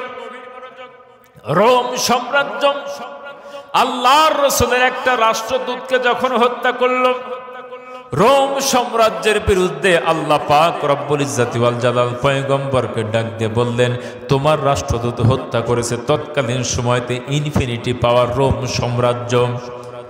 ছোট্ট একটা রাষ্ট্র মদিনা। মদিনা রাষ্ট্রের প্রেসিডেন্ট হলেন বিশ্ব নবী জনাবে মুহাম্মদুর রাসূলুল্লাহ সাল্লাল্লাহু আলাইহি ওয়াসাল্লাম। মুতার যুদ্ধ, জোরে বলেন কিসের যুদ্ধ? আমার মুসলমান ভাইরা, মুতার যুদ্ধে রাসূল পাক সাল্লাল্লাহু আলাইহি ওয়াসাল্লাম ৩০০০ সৈন্য রেডি করলেন। জোরে বলেন কয় হাজার? ৩০০০ সৈন্য রেডি করলেন। পক্ষান্তরে রোমান সৈন্য, সশস্ত্র বাহিনী, শস্ত্রে সজ্জিত বাহিনী ১ লক্ষ। ১ লক্ষ বাহিনীর বিরুদ্ধে পয়গম্বর মাত্র ৩০০০ সৈন্য রেডি করলেন। আমার মুসলমান ভাইরা, বিজয় দেওয়ার মালিককে আল্লাহ পাক রব্বুল ইজ্জাতি ওয়াল জালাল। পয়গম্বর ডাক দিয়ে বললেন, এই যুদ্ধের প্রধান সেনাপতির দায়িত্ব পালন করবেন যায়েদ বিন হারেসা। প্রথম সেনাপতির দায়িত্ব পালন করবেন যায়েদ বিন হারেসা। যায়েদ বিন হারেসা যদি শহীদ হয়ে যায়, দ্বিতীয় নম্বরে যিনি সেনাপতির দায়িত্ব পালন করবেন তিনি হচ্ছেন জাফর বিন আবু তালিব। জাফর বিন আবু তালিব যদি শহীদ হয়ে যায়, 3 নম্বরে সেনাপতির দায়িত্ব পালন করবেন আব্দুল্লাহ ইবনে রওহা। আমার মুসলমান ভাইরা, যুদ্ধের ময়দানে সেনাপতি লাগে কয়জন? একজন। আল্লাহর নবী দিলেন কয়জন? 3 জন সেনাপতি নিযুক্ত করলেন মুতার প্রান্তরে। পয়গম্বর তাদেরকে বিদায় দিয়ে দিলেন। পথিমধ্যে তারা যখন চলতে শুরু করলো, রাস্তার ভিতরে দেখা হয়ে গেল একজন ইহুদি পণ্ডিতের সঙ্গে। ইহুদি পণ্ডিত ডাক দিয়ে বললেন, তোমরা কোথায় যাও? তারা বললেন, রোমান সৈন্যদের বিরুদ্ধে যুদ্ধ করতে যাই মুতার প্রান্তরে। তোমাদের সেনাপ্রধানের নাম কি? তারা ডাক দিয়ে বলল, 1 নম্বর সেনাপতি যায়েদ বিন হারেসা, 2 নম্বর জাফর বিন আবু তালিব, 3 নম্বর আব্দুল্লাহ ইবনে রওহা। ইহুদি পণ্ডিত ডাক দিয়ে বললেন, অতীত যুগে যদি কোনো পয়গম্বর একই যুদ্ধের ময়দানে একাধিক সেনাপতি নিযুক্ত করতেন, তার মানে হলো সেই যুদ্ধের ময়দান থেকে আর তারা ফিরে আসবে না। অবশ্যই অবশ্যই এই যুদ্ধের ময়দানে তারা শহীদ হয়ে যাবে। অতএব তোমাদের স্ত্রী পরিজন, বিবি বাল বাচ্চার থেকে তোমরা বিদায় গ্রহণ করো। একবারে শেষ বিদায় নিয়ে তোমরা যুদ্ধের ময়দানে চলে যাও। আমার মুসলমান ভাইরা, যায়েদ বিন হারেসা ডাক দিয়ে বললেন, আমার বাবা মুহাম্মদুর রাসূলুল্লাহ সাল্লাল্লাহু আলাইহি ওয়াসাল্লাম তিনি আমার অর্ডার দিয়েছেন। আমার মা আয়েশা সিদ্দিকা রাদিয়াল্লাহু তাআলা আনহা তিনি ঘরে বসে শুনেছেন। অতএব আমার তো আর বিদায় নেওয়ার কোনো প্রয়োজন নাই। 2 নম্বর সেনাপতি জাফর বিন আবু তালিব ঘরের ভিতরে প্রবেশ করলেন। স্ত্রীকে ডাকতে বললেন, প্রাণের স্ত্রী, রাসূল আমারে মুতার প্রান্তরে যুদ্ধের ময়দানে সেনাপতির দায়িত্ব দিয়েছেন। অতএব আমি তোমার থেকে বিদায় নেওয়ার জন্য আসলাম। জাফর বিন আবু তালিবের স্ত্রী দুখানা হাত আল্লাহর দরবারে তুলে ধরে ডাক দিয়ে বললেন, মালিক, আমার স্বামীরে তুমি গাজী বানায়া আমার ঘরের ভিতরে ফিরাইয়া দাও। জাফর বিন আবু তালিব তরবারির উল্টা পিঠ দিয়ে স্ত্রীর হাতের উপরে মৃদু আঘাত করলেন। ডাক দিয়ে বললেন, বিবিরে, উল্টা দোয়া করো না, উল্টা দোয়া তোমার আল্লাহর দরবারে কবুল হবে না। কারণ আমার সামনেও একজন আছে, পরেও আর একজন আছে। এই জিহাদের ময়দানে নির্ঘাত আমি যে শহীদ হয়ে যাব, এইটা থেকে উল্টা দোয়া কখনো তুমি করবে না। আমার মুসলমান ভাইরা, শেষ বিদায় নিয়ে জাফর বিন আবু তালিব যখন রওনা দিলেন, ছোট্ট ছোট্ট বাচ্চারা পেছন থেকে চিৎকার দিয়ে ডাকতে শুরু করলেন, আব্বা আব্বা বলে। কিন্তু একটা বারের জন্য জাফর বিন আবু তালিব পেছনে ফিরে তাকায় না। জিহাদের ময়দানে রওনা হয়ে গেলেন। 3 নম্বর সেনাপতি আব্দুল্লাহ ইবনে রওহা ঘরের ভিতরে যখন বাড়ির ভিতরে প্রবেশ করলেন, সেই রাত্রি ছিল তার বাসর সজ্জার রাত। নতুন বিবাহ করেছেন, এখনো পর্যন্ত বাসর হয় নাই। আল্লাহর রাসূল তাকে সেনাপতির দায়িত্ব দিয়েছেন, তিনি বাড়ির ভিতরে প্রবেশ করলেন। বাইরে থেকে ডাক দিয়ে বললেন, প্রাণের স্ত্রী, আল্লাহর নবী আমারে মুতার প্রান্তরে সেনাপতির দায়িত্ব দিয়েছেন, তোমার থেকে বিদায় গ্রহণ করার জন্য আসলাম। স্ত্রী ডাক দিয়ে বললেন, প্রাণের স্বামী, নতুন বিবাহ হলো, এখনো পর্যন্ত তোমার চেহারা মুবারকটা পর্যন্ত দেখতে পারলাম না। একটাবার আপনি ঘরের ভিতরে প্রবেশ করেন, একটাবার শুধু প্রাণ ভরে আপনার চেহারা মুবারকটা আমি দেখতে চাই। কাল হাসরের ময়দানে আপনি যদি শহীদ হয়ে যান, আমি যেন আপনারে দেখে চিনতে পারি আপনি আমার স্বামী। আব্দুল্লাহ ইবনে রওহা ডাক দিয়ে বললেন, প্রাণের স্ত্রী, ঘরের ভিতরে আমি প্রবেশ করব না। ঘরের ভিতরে প্রবেশ করলে পরে তোমার প্রতি আমার প্রেম ভালোবাসা জাগ্রত হইতে পারে। অতএব ঘরের ভিতরে আমি প্রবেশ করব না। স্ত্রী ডাক দিয়ে বললেন, প্রাণের স্বামী, আমি তোমার কোনো প্রেম নিবেদন করব না। আব্দুল্লাহ ইবনে রওহা ডাক দিয়ে বললেন, স্ত্রীরে, যেই মালিকের জন্য, যেই রবের জন্য জীবন বিলিয়ে দিতে যাই, আমি যদি শহীদ হয়ে যাই, কাল হাসরের ময়দানে জান্নাতের সিঁড়িতে যার জন্য নিজের জীবনকে বিলিয়ে দিলাম, সে আল্লাহ তোমার সঙ্গে আমার পরিচয় ঘটায় দিবে। আবার মুসলমান ভাইয়েরা, 3 জন সেনাপতি রওনা দিলেন মুতার প্রান্তরে। পথির মধ্যে তারা খোঁজ পেয়ে গেলেন রোমান সৈন্য আগমন করেছেন 1 লক্ষ। মুফাসসিরিনে কেরাম ডাক দিয়ে বললেন রোমান থেকে এসেছে 1 লক্ষ, আর আরব থেকে সাহায্য সহযোগিতা করেছেন 1 লক্ষ, মোট 2 লক্ষ। জোরে বলেন কয় লাখ? আল্লাহর রাসূলের সাহাবী সংখ্যা কয়জন? 3000। 3000 সৈন্য মুতার প্রান্তরে, এইদিকে 1 লাখ, পক্ষান্তরে 2 লাখ। আমার মুসলমান ভাইরা, যুদ্ধ শুরু হয়ে গেল রোমানদের বিরুদ্ধে। বিশ্ব নবীর সাহাবীরা যখন যুদ্ধ শুরু করলেন, যায়েদ বিন হারেসা শহীদ হয়ে গেল। এরপরে দ্বিতীয় নাম্বার সেনাপতির দায়িত্ব পালন করছেন জাফর বিন আবু তালিব। জাফর বিন আবু তালিব যুদ্ধ করতে করতে এক পর্যায়ে কাফির বেঈমানেরা জাফর বিন আবু তালিবের ডান হাতের ভিতরে কোপ লাগায়া দেয়, ডান হাত কেটে পড়ে যায়। এরপরে বাম হাতের ভিতরে কোপ লাগায় দেয়, বাম হাতটা জমিনের ভিতরে কেটে পড়ে যায়। ডান পা বাম পা হাত পা 4টা অঙ্গ প্রত্যঙ্গ রোমান সৈন্যরা কেটে ফেলে দিল। এরপরে যখন গর্দানের ভিতরে কোপ লাগায় দেয়, একদিকে দেহটা পড়ে আছে, হাত পা একদিকে পড়ে আছে। আমার মুসলমান ভাইরা, মুতার প্রান্তরে ইতিহাস সাক্ষী জাফর বিন আবু তালিব কাটা মাথা দিয়ে ইসলামের পতাকা কামড়ায় ধরে উঁচু করে রেখে দিয়েছে, বলি সুবহানাল্লাহ। আমার মুসলমান ভাইরা, জাফর বিন আবু তালিব শহীদ হয়ে গেলেন। এরপরে 3 নম্বরে সেনাপতির দায়িত্ব পালন শুরু করলেন আব্দুল্লাহ ইবনে রওহা। তিনিও প্রচন্ড বেগে যুদ্ধ করতে করতে পৃথিবী মাঝ থেকে তিনিও বিদায় হয়ে গেলেন। এরপরে একজন সাহাবী ঝান্ডা বহন করলেন। ঝান্ডা যিনি হাতে গ্রহণ করলেন, ডাকতে বললেন, গো মুসলিম বাহিনী, তিনটা সেনাপতি আল্লাহর রাসূল আমাদেরকে নিযুক্ত করেছেন। 3 জন সেনাপতি মুতার ময়দানে শহীদ হয়ে গেল। এখন কে সেনাপতির দায়িত্ব পালন করবে? সকলে ডাক দিয়ে বলল, যার হাতের ভিতরে ঝান্ডা আছে, পতাকা আছে, সেই দায়িত্ব পালন করবেন। তিনি বললেন, না না, আমি এই যুদ্ধের ময়দানে সেনাপতির দায়িত্ব পালন করতে পারবো না। 4র্থ নাম্বার সেনাপতির দায়িত্ব পালন করবেন কে? সবাই সম্মতি প্রকাশ করলো।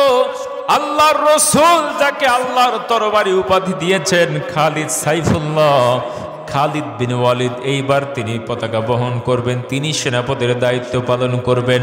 আমার মুসলমান ভাইরা, মুতার ময়দানে খালিদ বিন ওয়ালিদ এমনভাবে সৈন্য রেডি করলেন, রেডি করার কারণে এমনভাবে যুদ্ধের কৌশল তৈরি করলেন, সেনাবাহিনী প্রস্তুতি গ্রহণ করলেন, প্রচন্ড বেগে যুদ্ধ শুরু করলেন। মুতার প্রান্তরে 1টা নয়, 2টা নয়, 9টা তরবারি যখন খালিদের হাতে ভেঙে যায়, রোমান সৈন্যরা 2 লক্ষ সৈন্য 3000-এর কাছে পিছে হটতে বাধ্য হয়ে যায়, বলি সুবহানাল্লাহ, আল্লাহু আকবার। আমার মুসলমান ভাইয়েরা, মুসলমান সৈন্য যতই কম হোক না কেন, কিন্তু জিহাদের তামান্না এবং বাসনা, আল্লাহর ভয় ভীতি, আল্লাহ পাক তাদেরকে বিজয় দিয়ে দেয়, বলি সুবহানাল্লাহ। মুতার প্রান্তরে আবু উবাইদা রাদিয়াল্লাহু তাআলা আনহু ডাক দিয়ে বললেন, আমি জাফরের কাছে গেলাম, জাফরের হাত পা মাথা মস্তক সব কিছু একত্রিত করলাম। এরপরে হাতের ভিতরে, পায়ের ভিতরে, মাথার ভিতরে চুমু খাইলাম, সমস্ত কিছু একত্রিত করলাম। আমার মুসলমান ভাইরা, আমি যখন রাত্রিবেলাতে ঘুমায়া যাই, এরপরে স্বপ্নের ভিতরে আমি দেখি জাফর বিন আবু তালিব জান্নাতের ভিতরে সবুজ পাখি হয়ে ঘুরে বেড়ায়। আমি জিজ্ঞেস করলাম, জাফর, আল্লাহ তোমার সঙ্গে কি ব্যবহার করেছেন? জাফর বিন আবু তালিব ডাকতে বললেন, আল্লাহ আমার সঙ্গে খুব ভালো ব্যবহার করেছেন, আল্লাহ আমারে জান্নাত দিয়েছেন। আমার মুসলমান ভাইরা, জাফর বিন আবু তালিবকে জিজ্ঞেস করলো, আল্লাহ, জাফর তুমি আমার কাছ থেকে আর কি চাও তুমি বলো। জাফর বিন আবু তালিব ডাকতে বললেন, আল্লাহ গো, আমি যদি আবার পৃথিবীতে আবার ফেরত যাইতে পারতাম, আবার কাফের বেঈমানদের সঙ্গে যুদ্ধ জিহাদ করে তোমার রাস্তায় জীবনটা আবার বিলিয়ে দিতাম। আল্লাহু আকবার। আমার মুসলমান ভাইরা, এই জন্য মুসলমানদের সংখ্যা যতই কম হোক না কেন, বিজয় দেওয়ার মালিককে আল্লাহ, বলে আল্লাহু আকবার। আমার মুসলমান ভাইরা, 313 জন সৈন্য নিয়ে তালুত বাদশা রওনা দিলেন জালুতের বিরুদ্ধে যুদ্ধ করার জন্য। ওই দিকে 3 লক্ষ আর এই দিকে 313 জন। আমার মুসলমান ভাইরা 3 লক্ষ সৈন্য যখন দেখলো মাত্র 313 জন এসছে, তারা মনে মনে ভাবলো আমরা ঘুমাই, আমাদের যিনি লিডার আছে জালুত, তিনারই তো নাস্তা খাওয়া হবে না, ঠিক কিনা? 313 জন সকালে যে নাস্তা খায় ওই নাস্তা খাওয়াই হবে না, অতএব ওই একলাই যথেষ্ট। আমাদের কার কি যুদ্ধ জিহাদ করতে হবে? যুদ্ধের প্রথমে আপনার এই পক্ষ থেকে একজন আর এই পক্ষ থেকে একজন, দুইজনে যুদ্ধ করে, ঠিক কিনা? তারপরে আস্তে আস্তে সমস্ত যুদ্ধ লেগে যায়। এখন তালুতের পক্ষ থেকে কে প্রথম যাবে? সম্মানিত উপস্থিতি, তালুত বাদশা ঘোষণা করলো যে যাবে আমি আমার রাজ্যের অর্ধেকটা তার নামে লিখে দিব আর আমার কন্যার সাথে তার বিয়ে দিব। এখন এত সুন্দর একটা অফার দিলেন, কিন্তু কেউ রাজি হয় না, কারণ ওখানে কে আছে? জালুত, ও বিশাল দেহের অধিকারী, গেলে তো মরা লাগে। কেউ রাজি হয় না। এত সুন্দর অফার দিলেন, রাজ্যের অর্ধেকটা দিতে চাইলেন, কন্যার সাথে বিবাহ দিতে চাইলেন, এরপরও রাজি হয় না। ব্যাপার কি? আমার মুসলমান ভাইয়েরা, পয়গম্বর শামউবিল আলাইহিস সালাতু ওয়াস সালামের কাছে গিয়ে তালুত বললেন, দেখেন আমি এত কিছু অফার করলাম, কিন্তু কেউ তো যুদ্ধে জিহাদে যাইতে চায় না। শেষ পর্যন্ত আল্লাহর পক্ষ থেকে ফেরেশতা আগমন করলো। ফেরেশতা আগমন করে ডাক দিয়ে বলল, তালুত, তোমার এই সৈন্যের ভিতরে যার মাথার উপরে একটা চুল্লি দিলেন, লোহার চুল্লি এবং কিছু তেল কড়াই, যার মাথার উপরে চুল্লি রেখে দেওয়া হবে এবং তেল কড়াই রেখে দেওয়া হবে, টকবক টকবক করে ফুটতে থাকবে, যার মাথার উপরে ফুটবে উনি এই জালুতের সঙ্গে যুদ্ধ করবেন। সমস্ত সৈন্য বাহিনীর ভিতরে এক 313 জন, সব মাথার উপরে দিয়ে কোনো কাজ হইল না। আমার মুসলমান ভাইয়েরা, শেষ পর্যন্ত পয়গম্বরের কাছে আবার গেলেন, ডাক দিয়ে বললেন, ব্যাপার কি? আল্লাহ তাআলা বললেন যে তোমার সৈন্য বাহিনীর ভিতরে এমন একজন ব্যক্তি আছে যিনি জালুতকে হত্যা করবে, কিন্তু কারো মাথায় তো গরম তেল ফুটে না, তাহলে সে কই গেল? শামউবিল আলাইহিস সালাতু ওয়াস সালামকে ডাক দিয়ে বললেন যে এই সৈন্যের ভিতরে একজন ব্যক্তি আছে, নাম হচ্ছে ঈসা। কি নাম? ঈসা। এর সন্তান আছে, এর সন্তানদের মাথার উপরে দাও, ফুটবে। মুফাসসিরিন কিরাম বলছেন যে ঈসার 12টি, মোট 13টি সন্তান, 12টি সন্তান যুদ্ধের ময়দানে ছিল। প্রত্যেকটি সন্তান একদম চিরুনির দাঁতের মতো সলিড। 12টি সন্তান, ঈসার নাম ঘোষণা হয়ে গেল। এবার এই লোহার চুল্লি যখন মাথার উপরে তুলে দেওয়া হলো, এক এক করে 12টি সন্তানের মাথায় দেওয়া হলো, কিন্তু না, ফুটে না। এখন ঈসাকে জিজ্ঞেস করা হলো, ব্যাপার কি? তোমার আরো কোনো সন্তান আছে নাকি? তোমার সন্তানের মাথাতেই তেলটা ফুটবে, এই কথাই তো আল্লাহ বলেছে। তিনি বললেন, না, আমার কোনো সন্তান নেই, 12টা সন্তান। এখন তালুত বাদশা ডাক দিয়ে বলেন, না, তুমি মিথ্যা বলছো, কারণ আল্লাহ বলেছে তোমার সন্তানের মাথার উপরে চুল্লি তেল ফুটবে, তো ফুটে না কেন? আরো সন্তান আছে। তিনি বললেন, না, আমার তো সন্তান সব যুদ্ধের ময়দানে আছে। তো বলে, না, তুমি মিথ্যা কথা বলেছো। তো তিনি বললেন যে না, একটা সন্তান আছে, তো ছোট। সে কি ছোট? ও 12 বছর বয়স, 11-12 বছর বয়স, ও তো বাড়িতে ছোট বাচ্চা, বাড়িতে ও যুদ্ধ করবে কি করে, ছোট মানুষ। তো আল্লাহ তাআলা বললেন যে পয়গম্বর, ওরে ধরে নিয়ে এসো, বাড়িতে যেটা আছে ওরে কি করো, ধরে নিয়ে এসো। শেষ পর্যন্ত কি হলো? ঈসার 13টি পুত্র ছিলেন, এই 13টি সবচাইতে ছোট পুত্রের নাম হচ্ছে পয়গম্বর দাউদ আলাইহিস সালাতু ওয়াস সালাম। সুবহানাল্লাহ বলেন। মানে বাড়িতে যেটা আছে ওইটা কে? দাউদ পয়গম্বর। সম্মানিত উপস্থিতি, লোক পাঠায় দেওয়া হলো, ছোট বাচ্চা 11 থেকে 12 বছর বয়স, দাউদ আলাইহিস সালাতু ওয়াস সালাম। ওর কাছে সবসময় থাকতো যে গুলতি, এটা কি বলেন আপনারা? গুলে বাঠু। গুলতি দিয়ে তিনি বড় বড় প্রাণী শিকার করতেন, বাঘ, সিংহ, এরকম প্রাণী শিকার করতেন গুলতি দিয়ে, এই বাটুল দিয়ে। প্রচুর শক্তি ছিলেন পয়গম্বর দাউদ আলাইহিস সালাতু ওয়াস সালাম। এখন ওর কাছে হাজির করা হলো, ওরে ধরে নিয়ে এসে রাস্তার ভিতরে পথিমধ্যে ছোট্ট ছোট্ট নুড়ি পাথর, ডাক দিয়ে বলে, এই কই যাও তুমি? আমি জালুতের বিরুদ্ধে যুদ্ধ করতে যাই, তা আমার সাথে নাও, কাজে দিলে। পাথরে কথা বলে, সুবহানাল্লাহ বলে। দেখে পাথর যখন কথা বলে তো ও ধরে পকেটে রেখে দেয়। এইভাবে 1টা 2টা 3টা পাথর রাস্তার ভিতরে পয়গম্বরের সাথে কথা বলল, সুবহানাল্লাহ বলে। এই পয়গম্বর 3টা পাথর ব্যাগের ভিতরে রেখে দিলেন। এবার তারে ধরে নিয়ে আসা হলো যুদ্ধের ময়দানে। নিয়ে আসার পরে লোহার চুল্লি যখন মাথার উপরে তুলে দেওয়া হলো, আর দেরি করে নাই, টকবক টকবক করে ফুটতে শুরু হয়েছে। সুবহানাল্লাহ। সম্মানিত উপস্থিতি, পবিত্র কোরআনে হাকিমের ভিতরে সব কথা আছে না নাই? সূরা বাকারা 250 নম্বর আয়াত। কত নম্বর আয়াত? 50 নম্বর আয়াত।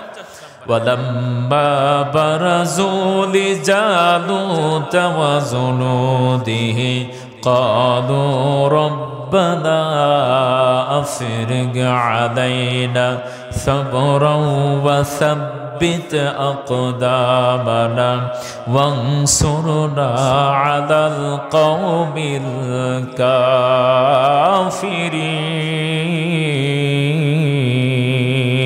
কাফিরিন। যুদ্ধের ময়দানে যখন গেলেন তখন তিনি দোয়া করলেন 250 নম্বরে। আর আমরা কি করি? আমরা সাইকেল নিয়ে যাই আপনার ওই কালীগঞ্জ বাজারে, বিশাল মিছিল, বড় মিছিল। এখন চাচা জিকিরে ফিকিরে গেছে সাইকেল নিয়ে যাওয়ার পরে দেখেছে ওরে বাবারে বাবা, আমার বামেরা শুরু করেছে, ইসলামপন্থী মানুষদেরকে মার্চ মিছিলে হামলা করেছে। এখন ওখান থেকে সাইকেল ঘুরাই নিয়ে ও বাড়িতে এসে মসজিদে ঢুকছে। মসজিদে ঢুকে এক কোনায় গিয়ে বলছে রব্বানা আফরিকা আলাইনা সাবরা ওয়া সাব্বিত আকদামানা ওয়ানসুরনা আলাল কওমিল কাফিরিন। এ দোয়া করতে হবে কোথায়? যুদ্ধের ময়দানে গিয়ে। আর ও পালায় এসে মসজিদের কোনায় দোয়া করে। কথা বলেন ঠিক কি না? হ্যাঁ, তাহলে মাঠে ময়দানে যাবে না, ও ঘরে বসে খালি জিকির করে। এরকম লোক আছে না নাই? আমার মুসলমান ভাইরা, জিকির করার জন্য কি আল্লাহ পাক মানুষ পাঠাইছেন? শুধুমাত্র জিকিরের জন্য পাঠাইছেন? জিকির করার জন্য তো ফেরেশতারা আছে। কি আছে? সম্মানিত উপস্থিতি, আল্লাহর জমিনে আল্লাহর দ্বীন বাস্তবায়ন করার জন্য নবীরা যেভাবে করে স্যাক্রিফাইস করেছে, নিজের জীবন বাজি রেখেছে। নবীরা নিজের আত্মীয় স্বজন ধন সম্পদ রক্ষা করার জন্য নিজের জীবন বাজি রাখেন নাই। সবচাইতে বেশি পরিশ্রম করেছেন আল্লাহর দ্বীনের জন্য, নিজের আত্মীয় স্বজন ধন সম্পদ রক্ষার্থে নিজের জীবন তারা বাজি রাখে নাই। সম্মানিত উপস্থিতি, এই জন্যে আমাদেরকেও আল্লাহ পাক দোয়া শিক্ষা দিয়েছেন। কিন্তু দোয়া পাঠ করবেন কোথায়? যুদ্ধের ময়দানে গিয়ে, ন্যায়ের পক্ষে অন্যায়ের বিরুদ্ধে। আর আমরা দোয়া করি মসজিদের কর্নারে, দোয়া কবুল হবে? এখন তেল ফুটতে শুরু করলো। এইদিকে পয়গম্বর দাউদ আলাইহিস সালাতু ওয়াস সালাম, বনী ইসরাইল জাতির লোকেরা দোয়া করলো, আল্লাহ হে আমাদের পালনকর্তা, আমাদেরকে ধৈর্য দাও, ধৈর্য সৃষ্টি করে দাও, আমাদেরকে তুমি দৃঢ় রাখো এবং কাফেরদের বিরুদ্ধে আমাদেরকে সাহায্য করো। সুবহানাল্লাহ বলেন, বিজয় দান করো। দোয়া করলেন, তেল ফুটতে শুরু করলো। মানে বোঝা গেল এর দিয়ে কাজ হবে, এর দিয়ে কি হবে? কাজ হবে। এখন ওই দিকে আসছে জালুত, একাই সকালে একটা নাস্তা করে উট দিয়ে, বিশাল দেহের অধিকারী। আর এর বয়স কত? 12। মানে আল্লাহর দুশ্মন যত বড়, আল্লাহর হাতিয়ার তত অস্ত্র ছোট। মানে নমরুদ বাদশা হচ্ছে গোটা পৃথিবীর বাদশা। ইলাল মাশরিকি ওয়াল মাগরিব, সূর্য উদিত থেকে সূর্যাস্ত পর্যন্ত একচ্ছত্র ক্ষমতার মালিক। আর এই বাদশাকে আল্লাহ তাআলা পৃথিবী মাঝ থেকে বিদায় করেছেন কি দিয়ে? বলেন বলেন, মশা দিয়ে। মানে জুতা দিয়ে পিটাইতে পিটাইতে অবস্থা এত খারাপ করে। ফেরাউন এত ভয়ঙ্কর বাদশা, তারে সাদামাটা পানি দিয়ে খতম। আবু জেহেল এত বড় মাস্তান মক্কার, আর সেই আবু জেহেলকে বুখারীর বর্ণনা ছোট্ট ছোট্ট 11 এবং 13 বছরের বাচ্চা মাজ এবং ওয়াওয়াজ হাত্তা বাড়ি যাও মারতে মারতে মারতে, তাও খাজুরের ডাল দিয়ে। কি দিয়ে? খাজুরের ডাল দিয়ে পিটাইতে পিটাইতে একদম ফ্রিজ মার্কা করে দিয়েছে, এমন ঠান্ডা করে দিয়েছে।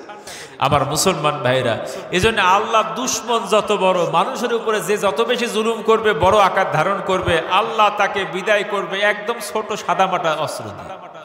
এটাই আল্লাহর সিস্টেম। বিগত 16 বছর আপনারা তাকিয়ে দেখেছেন, এমন ভাবে তারা সাজাইছিল প্রত্যেকটি জায়গায়, চৌকিদের পর্যন্ত তারা বানাইছিল। মনে হয় যে জিন্দগিতে ওরা আর যাইতে হবে না, ঠিক কিনা? বড় বড় দলের হাবুডুবু নাকানি সুবানি খাওয়াই দিয়েছে। এমনকি আল্লামা সাইদির মতো একজন ব্যক্তিকেও 13টা বছর জেলের ভিতরে বন্দী করে রাখে। কথা বলা ঠিক কিনা? যার ফাঁসির রায় দেওয়ার পরে বাংলার সবুজ ভূখণ্ডে শতাধিক মানুষ জীবন দিয়েছে বলে আল্লাহু আকবার। এই মানুষটাকে 13 বছর বন্দী করে রাখছে, শেষ পর্যন্ত ভারতের চক্রান্ততে তাকে হত্যা করলো, শহীদ করলো। তারা ভেবেছিল যে আমাদেরকে কেউ আর উৎখাত করতে পারবে না। সম্মানিত উপস্থিতি, আল্লাহ পাক রব্বুল ইজ্জত ওয়াল জালাল ডাকতে বলো, বড় বড় দলের কোনো প্রয়োজন নাই। আমি ক্লাস 8 এর ছাত্র, 7 এর ছাত্র, 10 এর ছাত্র দিয়ে এমন আন্দোলন করাবো বাংলার সবুজ ভূখণ্ড থেকে মামু বাড়ি দিল্লি থেকে যে পালাইতে বাধ্য হবে, ঠিক কিনা? এটাই আল্লাহ পাকের সিস্টেম। আল্লাহ পাক রব্বুল ইজ্জত ওয়াল জালাল আল্লামা সাঈদী সাহেব বলেছিল এমন একটা সময় আসবে মামু বাড়ি দিল্লি গিয়ে পালাবে। কথা বাস্তবে প্রমাণিত হয়েছে। আবার এমন একটা সময় ইন্দ্রের গোশত খুঁজে পাবে না।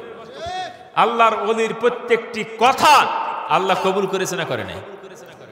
বাংলার সবুজ ভূখণ্ডে বাংলার ভাষাভাষী মানুষের জন্য তিনি ছিলেন একটা রহমত। বলি আলহামদুলিল্লাহ। বাংলাদেশের মানুষ যতই বক্তব্য দিক, যতই বক্তা আসুক, সবাই চেষ্টা করে ওর মতো করে, হয় কি হয় না, ওইরকম আর হচ্ছেও না।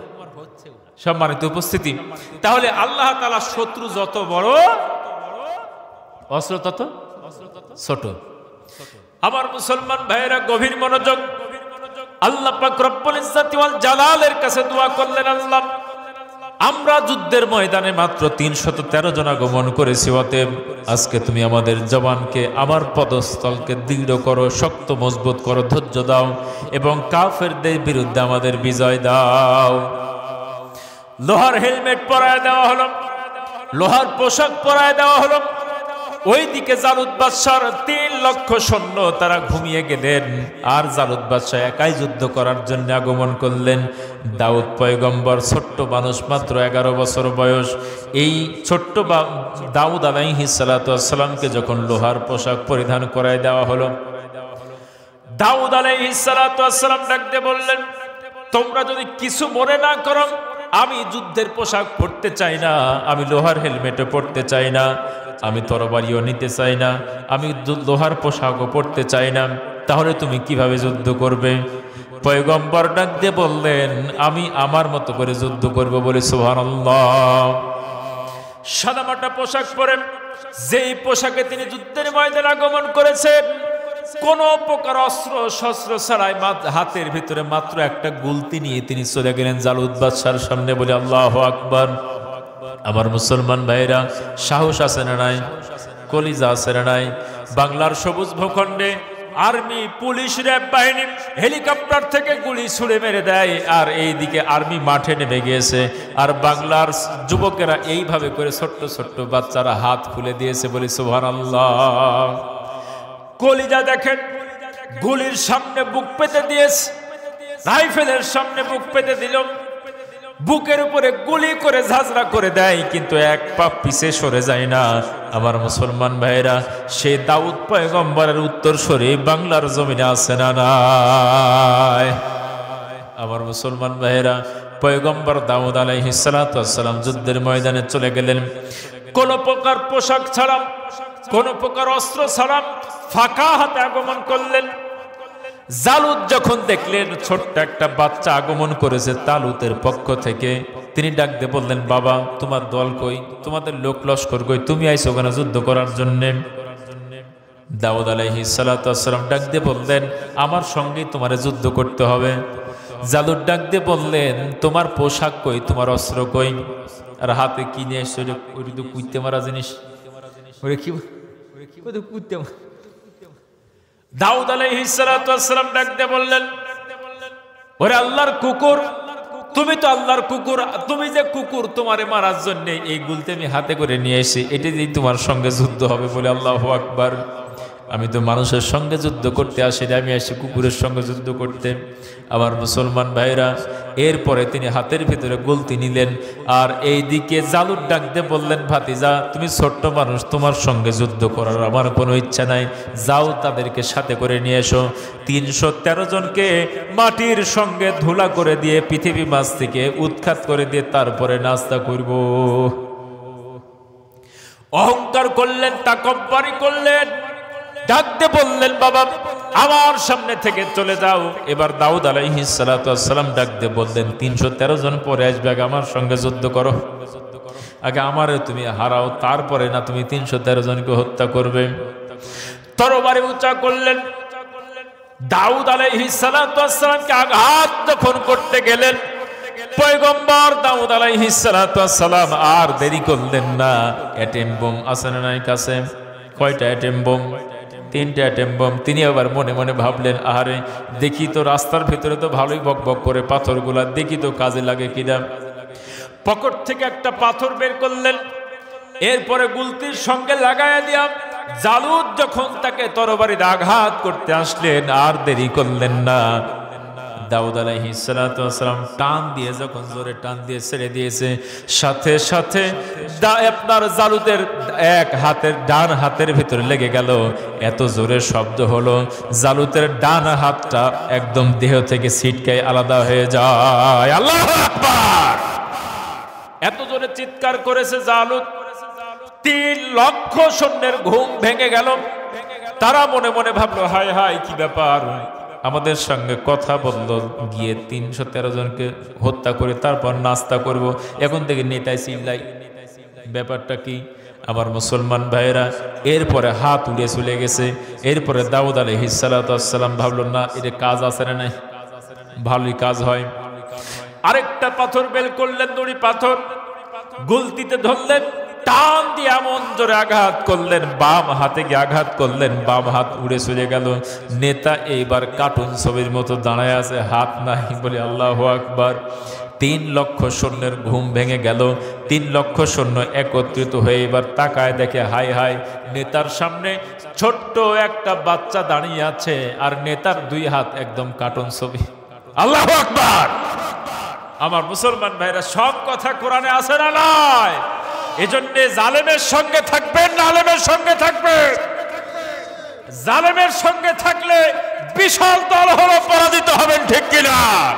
আর আলেমের সঙ্গে থাকবেন, আজ হোক আর কাল হোক, বাংলার সবুজ ভূখণ্ডে তথা বিশ্ব মাঝে আল কোরআন থাকবে, দিন ইসলাম থাকবে, আলেমদের বিজয় নিশ্চিত হবে হবে বলে আল্লাহু আকবার। এই পৃথিবীতে ইসলাম পরাজিত হওয়ার জন্য আগমন করে নাই। হুয়াল্লাযী আরসালা রাসূলাহু বিল হুদা ওয়া দীনিল হক লিইয়ুযহিরাহু আলাদ দীনি কুল্লিহি ওয়ালাউ কারিহাল মুশরিকুন। আল্লাহর রাসূলকে প্রেরণ করেছে বিজয়ী করার জন্য, পরাজিত করার জন্য নয়। অতএব ইসলামের পক্ষে থাকবেন আপনি, অবশ্যই একদিন না হলে একদিন বিজয় আসবেই। আর ইসলামের বিপক্ষে যাবেন, আপনি হেরে যাবেন, হারিয়ে যাবেন। হেরে যাবেন, হারিয়ে যাবেন। থাকবেন কার পক্ষে?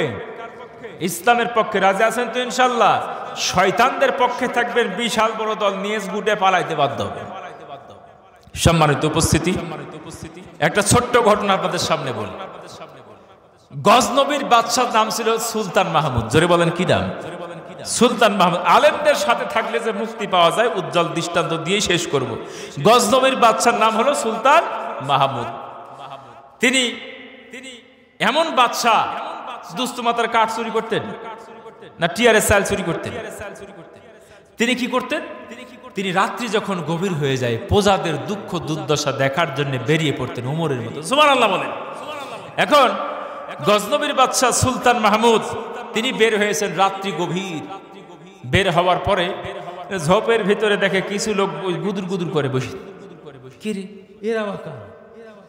এখন ওরা গল্প গুজব করে, আর ওরা মানে আপনার ওরা 5 জন ব্যক্তি একত্রিত হয়েছে। ওরা ডাকাত দল। কি দল? মানে চোর, যেটা বাংলা কথা বলে, চোর দল, ডাকাত দল। এরা একত্রিত হয়ে গবেষণা করে যে আজকে আমরা কই যাব। তো ওরা আজকে সংকল্প করেছে, আমরা আজকে ডাকাতি করতে যাব গজনবীর বাদশা সুলতান মাহমুদের বাড়িতে। কার বাড়িতে? সুলতান মাহমুদের বাড়িতে। এখন পরামর্শ করছে যে কিভাবে যাওয়া যায়। হঠাৎ করেই পায়ের শব্দ শুনে ওরা বলে, কে? এখন সুলতান মাহমুদ ডাক দিয়ে বলল, তোমরা যা, আমিও তাই। তোমরা যা মানে তোমরা যে আল্লাহর বান্দা মানুষ, আমিও মানুষ। ওরা মনে করেছে আমরা চোর, ওইও চোর।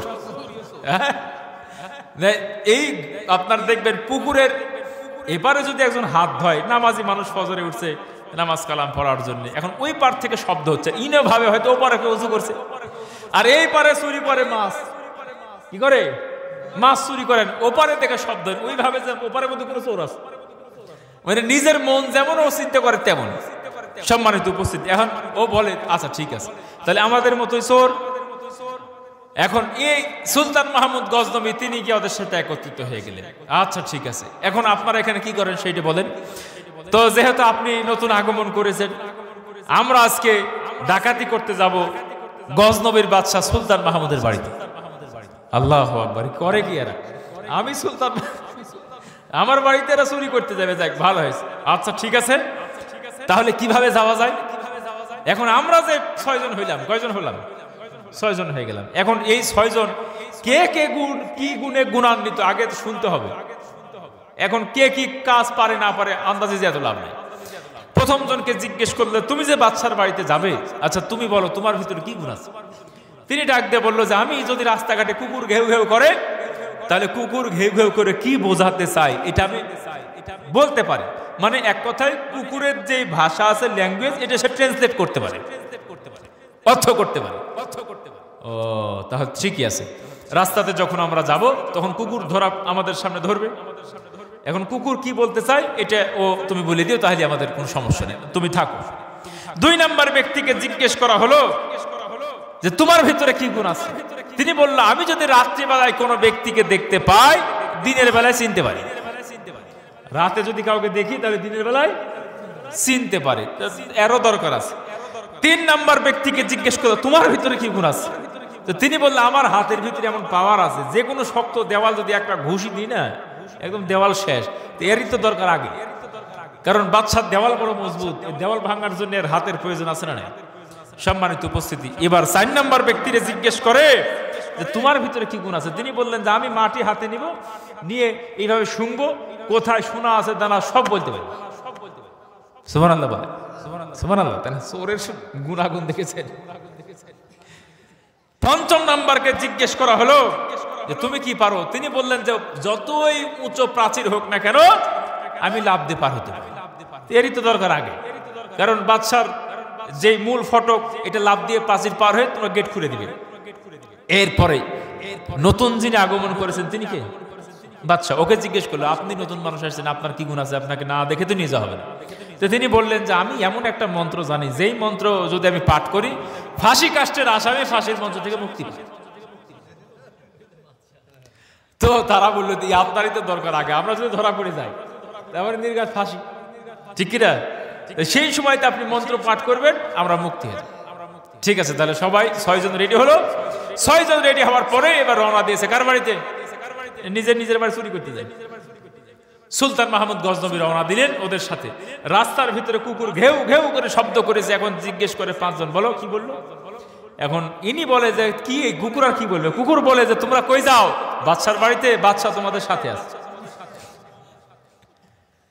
এখন ইনি বলে যে কুকুর তে কথা বলে। বাকি 5 জন বলে তুমি পাগল হয়েছো, কে ভুলভাল অর্থ করো। একটু পরে আবার কুকুর যখন ঘেউ ঘেউ করলো, জনগণ ধরে ওই 5 জন বলো কি বললো। এখন উনি বলে যে কুকুর ডাক দিয়ে বলছে তোমরা কই যাও? বাদশার বাড়িতে, বাদশা তোমাদের সাথে আছে। 5 জন বলে আর একবার যদি এরকম ভুলভাল বলি থাপড়ে কান সোজা করে। কুকুরের সাথে যতবার দেখা হয় কুকুর তো একই বক্তব্য দেয়, বাদশা তোমাদের সাথে আছে। এই আর ভয় আর অর্থ করে। সম্মানিত উপস্থিতি, এরপরে রওনা দিয়ে দিল। রওনা দিয়ে এবার প্রাচীর ভাঙার পালা। কি ভাঙার পালা? প্রাচীর ভাঙার পালা। যিনি প্রাচীর ভাঙতে পারেন তিনি প্রাচীর ভাঙলেন, যিনি দেওয়াল টপকাইতে পারেন তিনি গিয়ে উপরে গিয়ে খুলে দিলেন। সবাই সবার গুণ কাজে লাগাইলেন। কাজে লাগানোর পরে এবার ঘরের ভিতরে প্রবেশ করে মাটি শুঙার পালা। যিনি মাটি শুঙতে পারতেন তিনি মাটি শুঙে শুঙে সোনা দ্বারা যা ছিল বের করে একদম সফল ডাকাতি করেছেন। সফল কি করেছেন? ডাকাতি করার পরে এবার ভাগ বাটোয়ারার পালা। কিসের পালা? ভাগ বাটোয়ারার পালা। রাত্রিবেলায় ভাগ বাটোয়ারা করে ফজরের আজানের ঠিক পূর্ব মুহূর্তে ডাকাত দল যার যার ঘরে চলে গেল। এখন সুলতান মাহমুদ তিনি কি করলেন? তিনি সবার পরিচয় দেবেন, mobile number, fax number, email number, Gmail number, বাড়ি ঘর সব ঠিকানা লিখে। পরবর্তীতে যদি আবার ডাকাতি করতে যায় তখন আবার দরকার পড়বে, ঠিক কিনা? তখন ডাক দিলে যেন তোমাদের খুঁজে পাওয়া যায়। সব নাম্বারটা নিয়ে নেওয়ার পরে সুলতান মাহমুদ বাড়ির ভিতরে প্রবেশ করলেন। গজনবীর সবচাইতে বড় মসজিদের ইমাম সাহেব হচ্ছে সুলতান মাহমুদ। সুবহানাল্লাহ। বাড়ির ভিতরে প্রবেশ করলেন, ঠিক সেই সময়তে ফজরের আযান। আল্লাহু আকবার, আল্লাহু আকবার। গজনবীর বাদশা সুলতান মাহমুদ জুব্বাটা লাগাই দিয়ে মসজিদের ভিতরে প্রবেশ করলেন, ইমামতি করলেন। ওয়ালাকিবাতুল মুত্তাকিন ওয়াসসালাতু ওয়াসসালামু আলা রাসূলিহিল কারীম ওয়া আলা আলিহি ওয়া সাহবিহি ওয়া আজওয়াজিহি ওয়া যুররিয়াতিহি ওয়া আহলি বাইতিহি আজমাইন। ربنا ظلمنا أنفسنا وإن لم تغفر لنا وترحمنا لنكونن من الخاسرين رب اجعلني مقيم الصلاة ومن ذريتي ربنا وتقبل دعاء। আল্লাহ তাআলা গভীর রাত গুনাহমাখা চেহারা নিয়ে গুনাহমাখা জবান নিয়ে মাবুদ তোমার শাহী দরবারে দোকানে হাত তুলে ধরেছি। আল্লাহ আল্লাহ তাআলা খাস করে মেহেরবানি করে আজকের মাহফিলে যারা আয়োজন করলেন, আল্লাহ তাআলা টাকা দিয়ে পয়সা দিয়ে শ্রম মেধা যোগ্যতা যে যেভাবে সাহায্য সহযোগিতা করলেন সকলের পরিশ্রমকে তুমি কবুল এবং মঞ্জুর করে নাও। আল্লাহ তাআলা তোমার ঘরের জন্য যারা দান করলেন, অনেকে ইট দিয়েছেন, অনেকে সিমেন্ট দিয়েছেন, অনেকে টাকা দিয়েছেন, পয়সা দিয়েছেন, আল্লাহ যে যেভাবে দান করলেন সকলের দানকে তুমি কবুল এবং মঞ্জুর করে নাও। আল্লাহ তাআলা মনের নেক মাকসুদ কবুল করে নাও। আল্লাহ ধনে মালে বরকত দান করে দাও, হায়াতে তয়্যিবা দান করে দাও। আল্লাহ তাআলা খাস করে মেহেরবানি করে আজকের দানের ওসিলায় কাল কিয়ামতের ময়দানে মাথার এক বিঘত উপরে যখন সূর্যটা চলে আসবে, গুনাহগারের মাথার মগজগুলো যখন গলে গলে নাক কান বেয়ে বেয়ে পড়তে থাকবে, আল্লাহ জিহ্বাটা যখন নাভিস্থল পর্যন্ত ঝুলে যাবে মাবুদ, চতুর্দিকে চিৎকার হবে পানি আর পানি। আল্লাহ তাআলা সেই কঠিন ময়দানে আজকের দানের ওসিলায় তুমি আল্লাহ হাউজে কাউসার থেকে পানির ব্যবস্থা করে দিও মাবুদ। তোমার মুমিন বান্দারা যখন আরশের ছায়ার নিচে অবস্থান করবে, আল্লাহ তাআলা সেই ছায়ার নিচে কোনায় কানায় আমাদের একটু জায়গা করে দিও মাওলা। আল্লাহ তাআলা আজকের মাহফিলের সভাপতিকে তুমি কবুল এবং মঞ্জুর করে নাও। আল্লাহ তাআলা এই মসজিদ কমিটিকে তুমি কবুল এবং মঞ্জুর করে নাও। আল্লাহ তাআলা সভাপতিকে তুমি কবুল এবং মঞ্জুর করে নাও। খাস করে মেহেরবানি করে ইসলামের পক্ষে থাকতে পারে সে তৌফিক দান করে দাও। আল্লাহ তাআলা জীবনের সমস্ত নেকির কাজগুলো তুমি কবুল এবং মঞ্জুর করে নাও। সারাটা জীবন যত পাপের কাজ করেছি মাওলা, ছোট বড় জানা অজানা সমস্ত ভুল ত্রুটিগুলো তুমি মার্জনা করে দাও। আল্লাহ তাআলা খাস করে মেহেরবানি করে যখন পৃথিবীতে আমরা আগমন করি সেই সময়তে যেভাবে মাসুম হয়ে পৃথিবীতে আগমন করেছি আল্লাহ, ঠিক সেইভাবে যেন আবার পৃথিবী মাঝ থেকে অন্ধকার কবরের জিন্দেগিতে যাইতে পারে সে তৌফিক দান করে দাও। আল্লাহ তাআলা বাংলার সবুজ ভূখণ্ডকে তুমি হেফাজত করো, সমস্ত বিদেশি আগ্রাসনের হাত থেকে হেফাজত করো। আল্লাহ তাআলা বাংলার সবুজ ভূখণ্ডে লক্ষ লক্ষ উলামায়ে কেরাম, লক্ষ লক্ষ হাফেজে কোরআন, আল্লাহ তাআলা এই দেশটাকে তুমি কাফের বেঈমানদের গোলাম বানায় দিও না। আল্লাহ তাআলা মেহেরবানি করে বাংলার সবুজ ভূখণ্ডে আল কোরআনের রাজ তুমি প্রতিষ্ঠা করে দাও। দিন কায়েমের আন্দোলন যারা করে মেহেরবানি করে তুমি তাদের হায়াতে তয়্যিবা দান করে দাও। ربنا تقبل منا إنك أنت السميع العليم وتب علينا يا مولانا إنك أنت التواب الرحيم سبحان ربك رب العزة عما يصفون وسلام على المرسلين والحمد لله رب العالمين وجعل آخر كلامنا عند الموت حق لا إله إلا الله محمد رسول الله السلام عليكم ورحمة الله وبركاته।